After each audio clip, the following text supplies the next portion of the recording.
అస్సలు హడావిడి లేకుండా ఈజీగా చాలా కమ్మగా చేసుకునే పచ్చి శనగపప్పు, కొబ్బరికాయ కర్రీ ఎలా చేసుకోవాలో ఈ వీడియోలో చూసండి.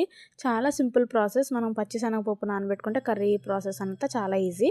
దీనికోసం ఒక కప్పు పెసరపప్పుని ఒకసారి వాటర్‌లో కడిగి కొద్దిగా వాటర్ వేసుకొని ఒక గంట నానబెట్టుకోవాలి. ఇలా నానబెట్టుకున్న పప్పుని కుక్కర్‌లో వేసేసి కొద్దిగా వాటర్ వేసి ఇందులో సన్నగా కట్ చేసిన పచ్చిమిర్చి, ఉల్లిపాయ ముక్కలు, హాఫ్ స్పూన్ కారం వేసి హై ఫ్లేమ్‌లో ఒక 4-5 విజిల్స్ వేయించేసుకుంటే మనకి పప్పు అయితే ఇలా ఉడికిపోతుందండి.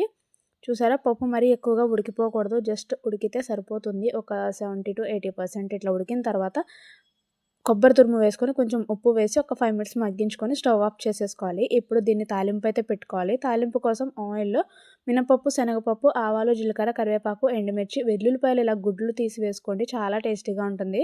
తాలింపు అంతా ఎర్రగా ఫ్రై అయిన తర్వాత ముందుగా కలిపి పెట్టుకున్న శనగపప్పు, కొబ్బరికాయ మిశ్రమాన్ని వేసుకొని ఒక 5 మినిట్స్ ఆయిల్‌లో మగ్గించుకుంటే టేస్ట్ చాలా బావుంటుంది. వీడియో నచ్చితే లైక్ చేసి ఛానల్